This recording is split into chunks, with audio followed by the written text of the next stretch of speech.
महाविकास आघाडीचे नेते जे उद्या जोडे मारो आंदोलन करणार आहेत ते पंडित जवाहरलाल नेहरू, सोनिया गांधी, राहुल गांधी यांना जोडे मारणार का? कारण यापूर्वी देखील त्यांच्याकडून जे काही देशातील स्वातंत्र्य सैनिक असतील किंवा महत्त्वाच्या व्यक्ती असतील त्यांचा अवमान झाला, त्यानंतर त्यांनी देखील माफी मागितली होती. त्याचप्रमाणे पंतप्रधान नरेंद्र मोदी यांनी माफी मागितल्यानंतर सुद्धा जर ही जोडे मारो आंदोलन करणार असतील तर त्यांनी पहिले त्यांच्या स्वतःच्या वरिष्ठ नेत्यांना जोडे मारावे. केशव उपाध्याय यांनी ठाण्यात आयोजित करण्यात आलेल्या पत्रकार परिषदेमध्ये पत्रकारांशी बोलताना यावेळी सांगितले. या महाविकास आघाडीच्या जोडे मारो आंदोलनाच्या विरोधात उद्या भारतीय जनता युवा मोर्चा देखील आंदोलन करणार आहे. खरं म्हणजे उद्या महाविकास आघाडी जोडे मारो आंदोलन करणार आहे.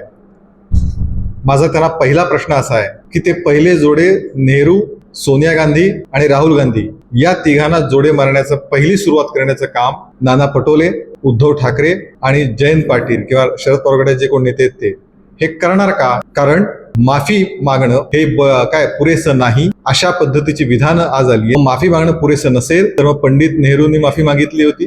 डिस्कवरी ऑफ इंडियामध्ये शिवाजी महाराजांचा अत्यंत वाईट शब्दात उल्लेख केल्याबद्दल. सोनिया गांधी यांनी माफी मागितली होती की शीख समाजाचं सामुदायिक हत्याकांड ज्यावेळी राजीव गांधी यांच्या निधनानंतर झालं त्याच्याबद्दल.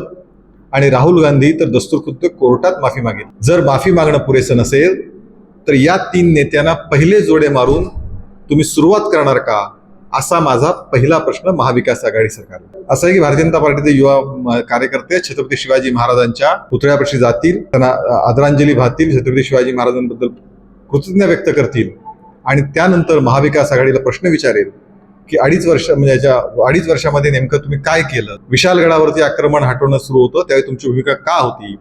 वर्षानुवर्ष काँग्रेसच सत्तेवरती या राज्यात आहे तरी सुद्धा छत्रपती शिवाजी महाराजांच्या गड किल्ल्यांवरती वेगळ्या प्रकारची अतिक्रमणं झाली. अनेक गोष्टी नाही करता येणं शक्य असून त्यांनी केल्या नाही. त्याबद्दल तुमचं शिवप्रेम हे बेगडी आहे का?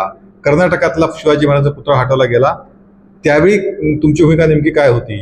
नेहरूजींबद्दल अत्यंत वाईट भाषेत छत्रपती शिवाजी महाराज बोललेत, तुमची भूमिका आता ढोंगीपणाची काय आहे? या प्रकारचे प्रश्न युवा मोर्चाचे कार्यकर्ते उपस्थित करते. मी तुम्हाला तेच म्हणलं की खरं म्हणजे घडलेली मालवणची घटना आहे ती अत्यंत दुर्दैवी आहे आणि या घटनेमध्ये जी शिक्षा करायची असेल, जो दोषी असेल त्याबद्दलची सर्व पावलं सरकार उचलेल. समिती नेमली आहे, सगळ्या गोष्टी आहेत. पण ज्या पद्धतीचं अत्यंत घाणेरड्या स्तरावरचं राजकारण महाविकास आघाडी सरकारचे 3 पक्ष करतायत, या तिन्ही पक्षांना जनतेसमोर जाण्यासाठी कोणताही मुद्दा नाही. कारण 2.5 वर्ष महाविकास आघाडी सरकारचं अनैतिक ज्या पद्धतीचं सरकार महाराष्ट्रात होतं त्या 3 अनैतिक घटक पक्षाने एकत्र येऊन केलेल्या सरकारमधून एकही काम त्यांना ठामपणे सांगता येत नाही. आणि हे काम सांगता येत विकासाचं काम, सगळे प्रकल्प ठप्प झाले होते. महाराष्ट्राची ओळख 100 कोटीची खंडणी गोळा करणारा महाराष्ट्र आणि विकासाचे कोणते प्रकल्प नाहीत, मुख्यमंत्री कधी घराच्या बाहेर पडत नाहीत, अशा प्रकारची महाराष्ट्राची ओळख त्या 2.5 वर्षाच्या महाविकास आघाडीच्या सरकारची होती.